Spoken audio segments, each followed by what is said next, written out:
United States, Bernie Sanders.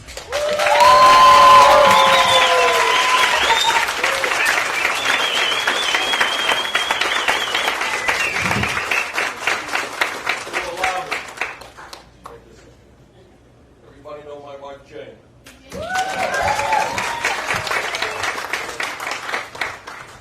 Let me thank Dominic and Basil for their remarks, and let me thank all of you for coming out.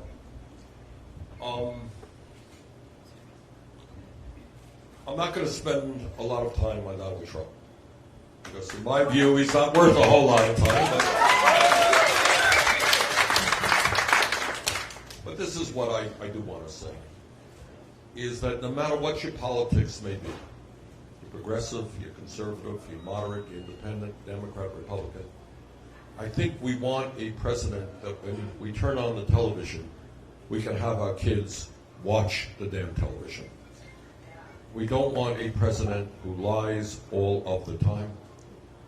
We don't want a president who seems bent on trying to divide our people up based on where they came from, based on their religion, based on their color of their skin, based on their sexual orientation.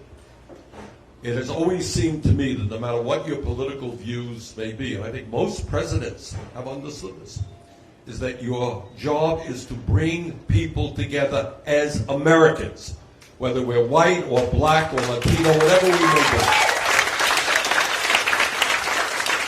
And we can have our disagreements. We're proud of our democracy. People have different points of view. We argue it out. It's called democracy.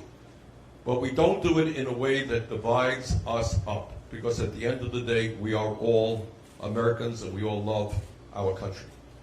And I always feel a special umbrage when I see the president attacking immigrants, because I'm the son of an immigrant, that's all. Simply said. My dad came to this country at the age of 17 from Poland with nothing, not a nickel in his pocket, couldn't speak a word of English. He had dropped out of high school. But he came to this country, never made any money, worked hard, but he loved this country because it gave him an opportunity to raise his two kids and his family in a way that never, ever, ever would have been possible from where he came. And that is the story of America, not my family, the story of most of your families. That's where we came from. So what we have got to do is undergo a healing process in this country. And I think the first thing that I will do as President of the United States is to remind the American people that we are all in this together, that we all love our country, and that we're going to end the terrible divisions that currently exist.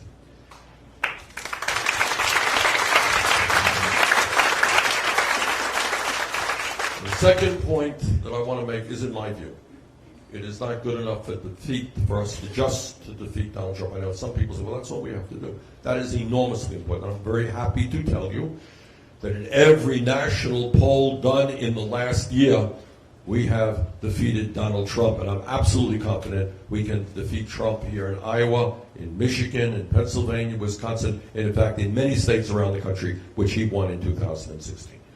So we are going to defeat Trump, but we have to do more than defeat Trump. And what we have to do is change the priorities of this country so that we have an economy and a government that works for all of us and not just the 1%. And what do I mean by that? I mean that we have some young people here, all right? Come on up. What's your name? Grace. Okay. Wait, first name? Grace. All right, Grace. All right. And I have 7 grandchildren, some a little bit older, some younger than you, I think. And I've got 4 kids. That's it, Grace. That's your job. You did it.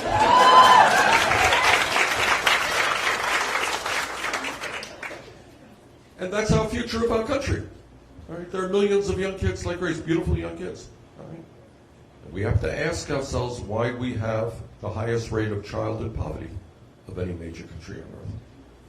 Why, right now, hundreds of thousands of bright young kids like Grace are wondering whether they can or should go to college. Because in many cases, if they go to college, they're going to have to come out of school $50,000 or $100,000 in debt. And we are now seeing young people who say, you know what? I'm not going to college. I don't want to come out $50,000, $100,000 in debt and pay off that debt for the next 10, 20, 30 years. We bumped into a guy the other day. I can't remember what town it was. And he said, you know what? I've had student debt for decades. I am afraid they're going to garnish my Social Security check in order to pay the student debt. Can't get rid of it. It's going to be 65. It's true. And I've talked to mothers who are paying off their student debt at the same time they're paying off their kids' student debt. So when you have rational national priorities, what you say is, no, we're not going to give $1.1 trillion in tax breaks to the top 1% and large profitable corporations. We're going to make sure that every young person in this country who has the ability and desire to get a college education is able to do that. And if not college, they need a lot of other types of training to go out and become a sheet metal worker, or to become a nurse, or to become a carpenter or an automobile mechanic. A lot of good jobs out there that require training. It is not too much to say that we're going to make sure that every young person in this country has the educational opportunity they dream and want to have without going deeply into debt. All right? That is not a radical idea. And we're going to do that in a couple of ways. Number one, we're going to make public colleges and universities tuition free.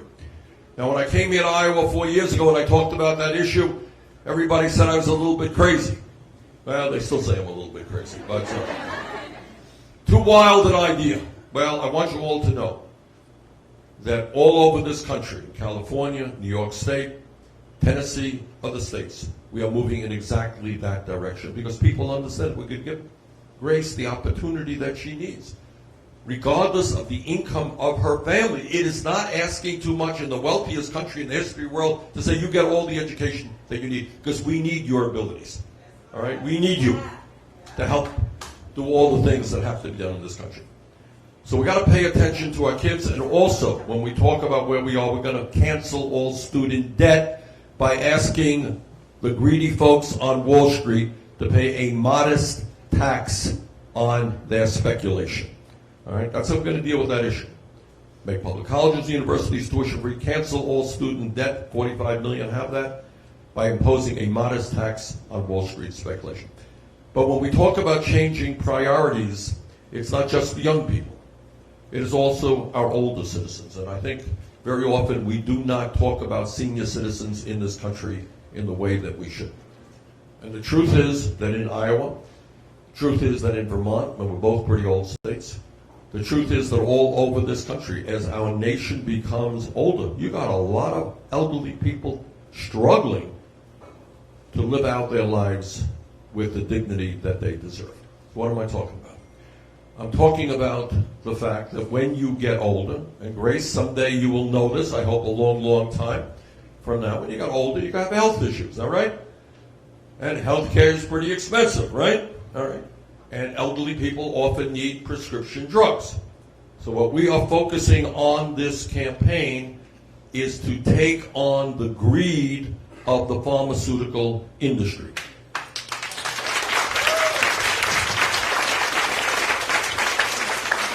And I want to talk about what it means in general, what it means specifically to seniors. 3 weeks ago, I made a trip to Canada. Anybody notice that I went to Canada with a group of people? Okay. And I did that to expose the unbelievable greed and corruption of the pharmaceutical industry. I didn't know this. I learned this on this trip. We got about 7.5 million Americans who are dealing with diabetes. Diabetes is a very serious, dangerous, and growing problem in America. We took a trip from Detroit, Michigan to Windsor, Ontario, and we bought insulin, which is life and death for people with diabetes. What is the difference in price between the same exact bottle of insulin in Canada as opposed to the United States? Anybody know the difference? 1/10 the price. Got that? We went 15 minutes away from Detroit to Windsor, Ontario.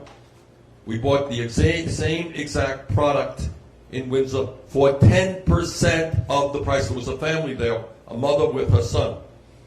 They saved, if my memory is correct, about $10,000 on that trip for 6 months worth of insulin.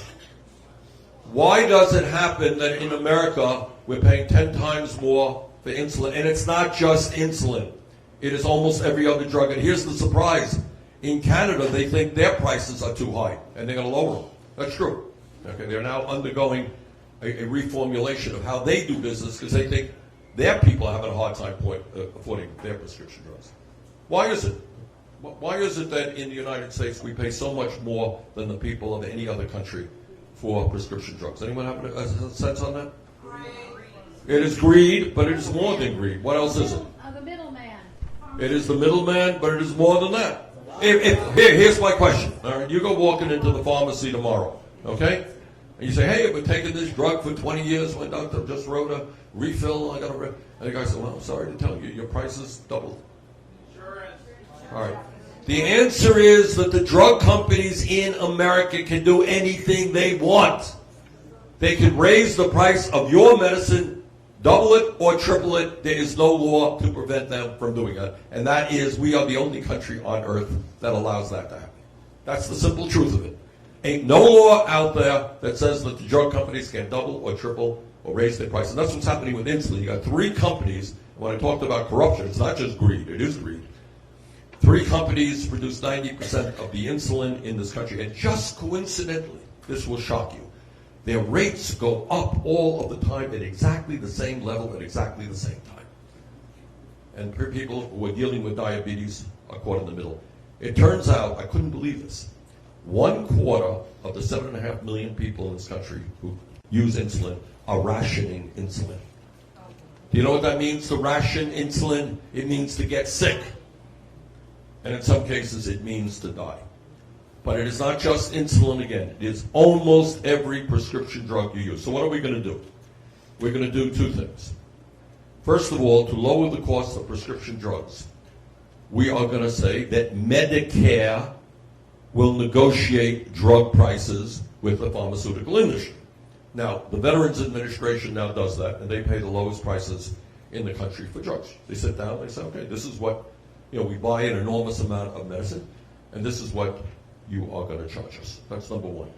Number 2, until we improve the situation, we're going to allow pharmacists and prescription drug distributors to, in fact, buy medicine, FDA-approved medicine from Canada and other countries at a fraction of the price, resell it in this country.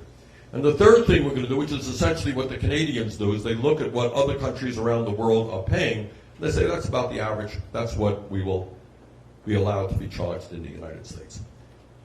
Fourthly, though, when we talk about prescription drugs, and I want to divert a little bit, and to tell you that Medicare for all, the legislation we're talking about, and I want to speak to that for a moment, will put a cap, so we're going to lower drug prices, and then Medicare for all will create a process where nobody in this country will pay more than $200 out of pocket for the prescription drugs that they need. All right? That's how we deal with prescription drugs. We lower the price, and in Medicare for all, we put a cap on it. Now I want to say a word about Medicare for all and how it applies to seniors. Back in 1965, as all of you know, under President Johnson and a strong Democratic Congress, Medicare was passed. And they looked around them back in 1965 and they said, you know what, we have a terrible situation. Many of our elderly people just cannot afford the health care that they need. They're not getting the insurance, they can't afford it. They passed Medicare for all, 1965. The original intention that we have learned from some people in the Johnson administration is over a period of years to expand it. What we are doing right now is nothing more. You're going to hear a lot of stuff on television because last year the healthcare industry made $100 billion in profit, and they're going to spend some of that profit on television and radio and lying about what Medicare for all is about. So let me tell you what it's about. Right now, how old do you have to be to get into Medicare? Anybody know? 65. You got millions of people in this country, because I've talked to them, who are now 60, 62. They cannot wait to get into Medicare. First year we are going to lower that age from 65 down to 55. How does that sound? Make sense? Open the door for millions more people to come into Medicare. The other thing we do is that Medicare is a good program, but it is not a perfect program. What are some of the needs of Medicare right now? Maybe people on, anybody here on Medicare? All right, come on up here. Are you related to Grace? No. Okay. All right, what are some of the needs that Medicare does not deal with right now? Well, Medicare only pays 80%. So I have to go to a private insurance company, and I have to pay them a premium right now. I'm paying $174 a month. Thank you for the insurance. I'm paying $174 a month for my private insurance plan. I do have the Plan F, which is going away this year, but I'm grandfathered in. It does pay for everything that Medicare does not pay. But not a lot of people can afford that plan. There are other plans that are cheaper, but they don't cover everything. There are co-pays, there are this, there are that. I also pay $114 a month before I ever get my Social Security check for a Medicare premium, even though I've been paying taxes since 1965. Thank you. Okay. Medicare is good, but it is far from perfect, especially if you don't have a lot of money. What are some of the needs of seniors? I'm sorry, your name is? Barbara. Barbara talked about the cost, despite Medicare. What are some of the needs that seniors have today that Medicare is not covering, ma'am? Doesn't cover your eyes. Hearing aids. Teeth. Those big issues? Yes. All right, if you need dentures, young people don't know what dentures are. All right. If now we won't put you on TV for that one. All right. How much? Anyone know? You need dentures. Obviously, it varies, but what might you be spending? Anyone know? 3,000. 3,000. Okay. What about a hearing aid? 6,000. 6,000 for a hearing aid. What is a decent? If you have 2 hearing aids. All right, but 6,000 for okay. Prepare. Okay. And what about eyeglasses? 350 bucks? Yeah, okay. All right, so let me tell you what we're doing. We're going to, over a 4-year period, expand Medicare to everybody, but I want you to follow me, Barbara and others, to know what's going to be in the program. In the first year, when we take it from 65 down to 55, we're also going to expand benefits to include hearing aids, dentures, eyeglasses, okay? We're also going to cover home health care. That a big deal? Okay. All right, I'm going to get to you in a second, okay? So it's going to be a busy first year. And now next year, we go from 55 down to 45, 45 down to 35, then we cover everybody. And I want to say a word, I'll call on you, ma'am. And people are sitting there, well, this sounds really good. How are you going to do it? How are you going to pay for it? Well, that. Did I read your mind? Saying, okay. Okay. Now, what we will do with Medicare and how we improve it for seniors and for everybody else is going to essentially do what the Canadians do, okay?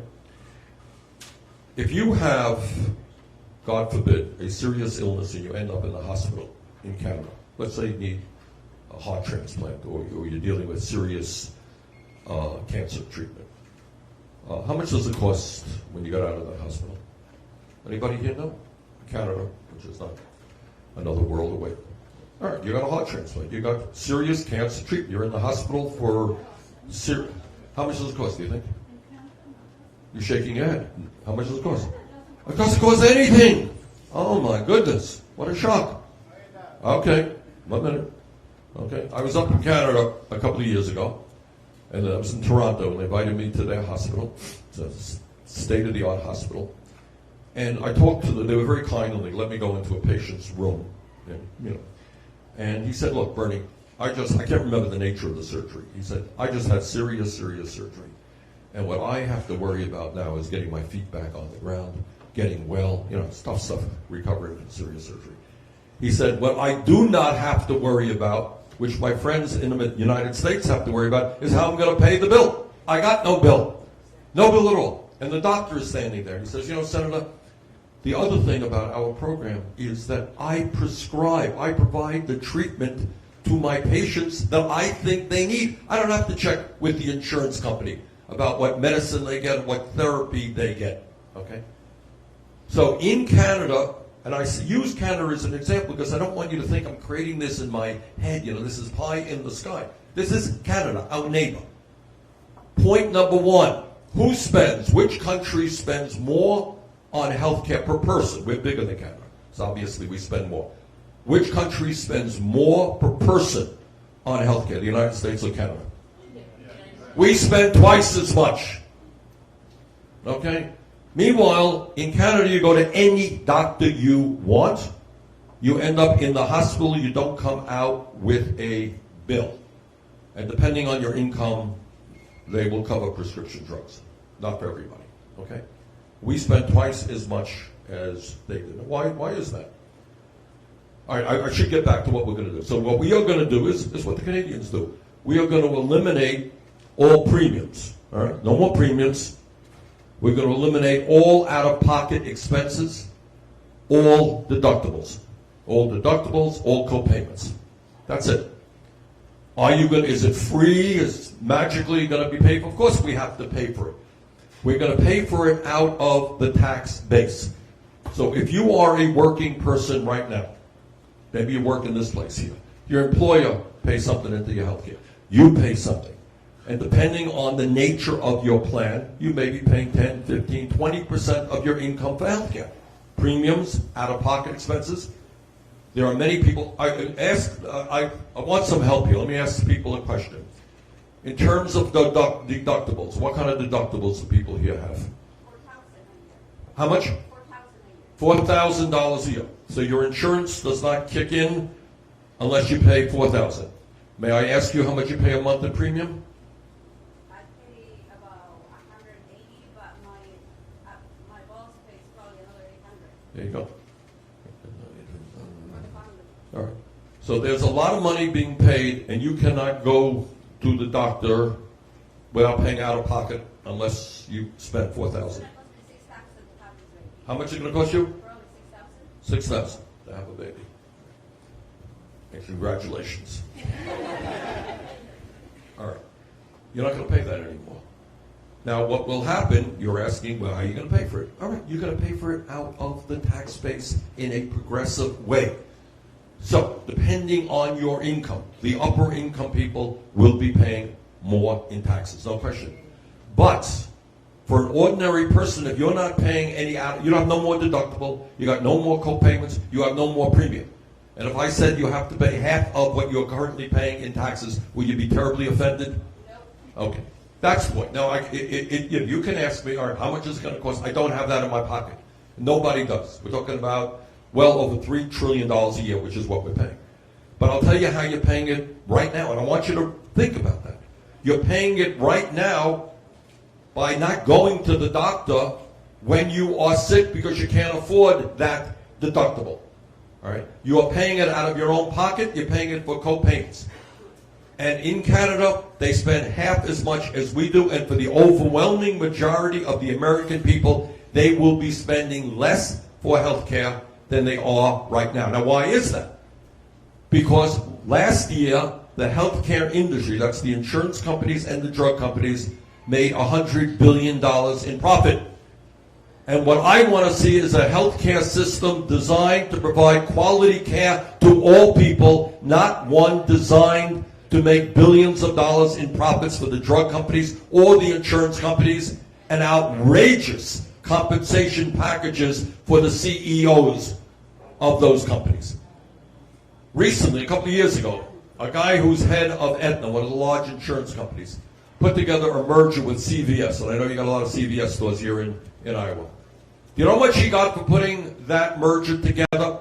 Healthcare dollars? He got $500 million. You think that's a good use? Yeah, that's right. All right? That's not the way we should be doing healthcare. All right? You can see all these ads on television. That's money that you put into your premiums and your co-payments. All right? So maybe instead of making a few people very rich, we do what every other major country on earth does and guarantee healthcare to all people as a human right. And people say we cannot do this over a 4-year period. I do not believe it. In 1965, they began a brand new program. At the end of the first year, Medicare, they had 19 million people signed up without the computer technology we have today. The real problem here, let me be very clear, is when you have an industry that made $100 billion, they are fighting for their profits. They're fighting for their huge compensation packages. That's what they want. And meanwhile, here's another issue. Anybody here know folks who ended up with a large medical bill and couldn't pay it? Anybody know that? Yeah. Who wants to say a word about that, if you would? I had a great-grandpa who was diagnosed with 4 types of cancer. He was dying very, very rapidly. They moved him back to his house because he didn't want to die in the hospital. And so they paid home care and all sorts of nurses and doctors to be around him while he passed Jesus' pain. And now his wife has also died, and their estate is still paying out the debt from that care. All right. I want you to hear this, because you're not going to see it too much on television. And you're not going to, this is what we deal with right now. Please help me out. Give me a guess. How many Americans went bankrupt last year because they couldn't pay their medical bills? Anyone know? What's the guess on that one? Answer is 500,000, actually over 500,000 people. I want you to think, take a step back and say, wait a minute, this is the wealthiest country in the history of the world. Should people go bankrupt because of what did they do? What terrible thing did they do? They came down, they were diagnosed with cancer, or they were diagnosed with Alzheimer's disease, or some other terrible illness, and the bills soared. And they could not pay those bills, and they were financially ruined. Do you really believe that in a democratic, civilized society, families should be ruined financially, their credit shot, for what crime? Getting cancer? We really, when you're dealing with cancer, that's enough to deal with. You're struggling for your life. Do you really have to see your family go into financial ruin? That is the system that we have. 87 million Americans today are either uninsured or underinsured. That means they hesitate to go to the doctor when they should. Anybody here ever find yourself, or know people, just not maybe going to the doctor when you should because, you don't know if you can come up with a few $100. There are story after story of people getting hit by cars, having serious accidents, and somebody says, hey, we got to get you to the emergency room. And you know what people say? Don't get me to the emergency room. I can't afford the $2,000 or whatever the hell the ambulance cost is and the cost of the emergency room. Can you imagine? People who are seriously ill hesitating to get the treatment they need because they can't afford the bill. And the result of that is 30,000 people a year die unnecessarily. Next time you go into the doctor's office, say, doctor, have you ever treated anybody who came into the office too late and you couldn't treat them anymore? And that doctor will tell you yes. We lose 30,000 people a year. So, 500,000 people go bankrupt, 30,000 people die, 87 million people are uninsured or underinsured. And for all of that, we end up spending twice as much per person on health care as do the folks of any other industrialized country. My friends, if we can't do a heck of a lot better than that, there is something wrong with us. And I think we can do a whole lot better than that. And that's why I am prepared to take on the insurance companies and take on the drug companies and take on all of the 30-second ads you're going to see attacking me and all of us who support Medicare for all. The time is long overdue for our country to do what every other major country on earth, not just Canada, does, and recognize that health care is a human right, not a privilege. End of discussion.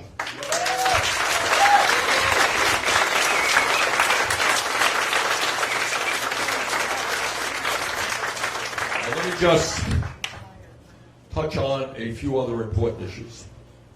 Whenever I get back to Iowa, I always thank the people of Iowa because you have played a very, very important role in helping to transform this country. When I came to Iowa 4 years ago, I said things like, if you work 40 hours a week in America, you should not be living in poverty. You've got to raise that minimum wage to $15 an hour. 4 years ago when I was here, everyone said that's a wild idea. It's an extreme idea. Nobody will accept it. 4 years have come and gone. 7 states in America have raised that minimum wage to $15 an hour. U.S. House of Representatives has done the same. If elected president, nobody in America will be making less than $15 an hour. Furthermore, we're going to deal with the absurdity of women making 80 cents on the dollar compared to men. You know what? Last I heard, this country should be paying equal pay for equal work. You're doing the same job as the guy next to you, you get paid the same salary.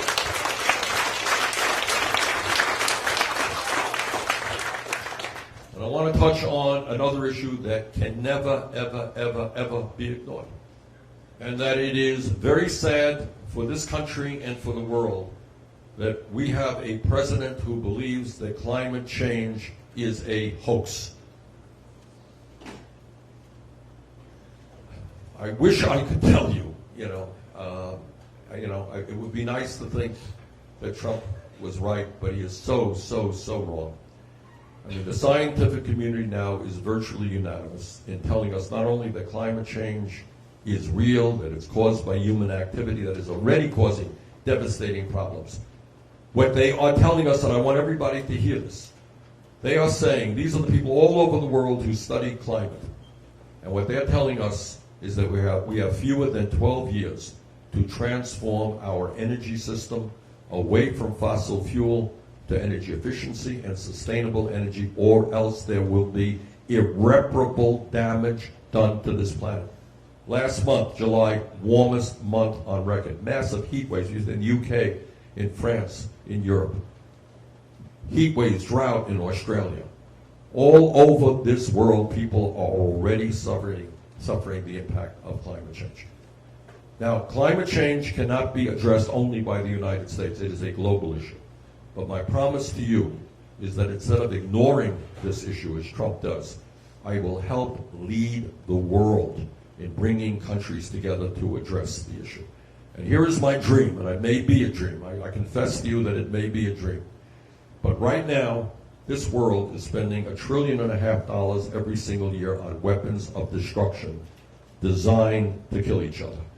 Maybe, just maybe, with good leadership, we can bring this world together to say, you know what? Let us spend those resources not to kill each other, but against our common enemy, which is climate change. And when we do that, we're also going to create millions and millions of jobs in energy efficiency, making our buildings more energy efficient, making our transportation system more energy efficient, moving aggressively to wind and solar. And I want to thank and congratulate the state of Iowa. You're one of the leaders in wind energy. Congratulations. All right?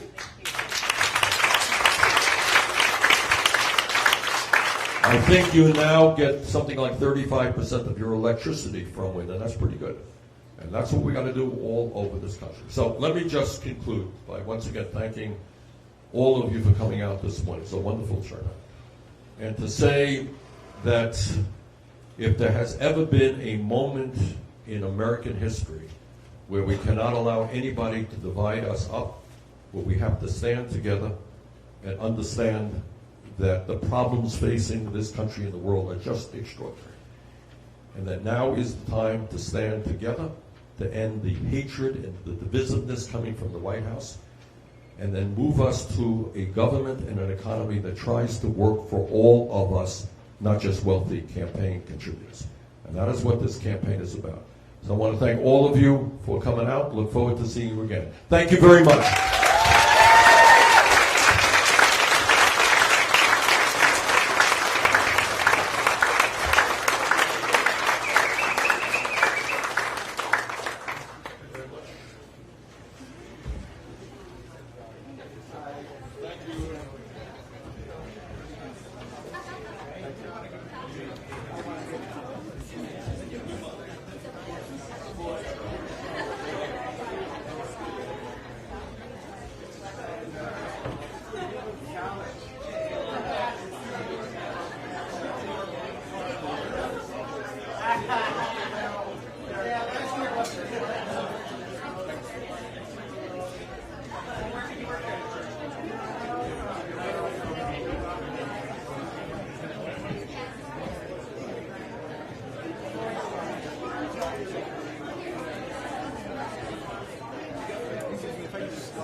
Oh, sorry.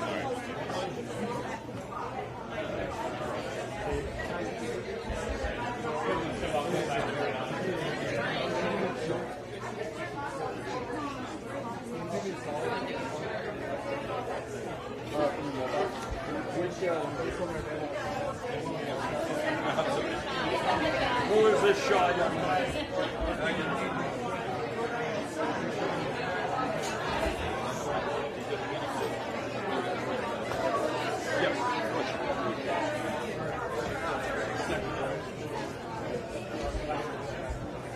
You're shaking. I don't know if that's going to work.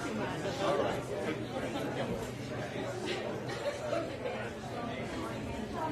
He's the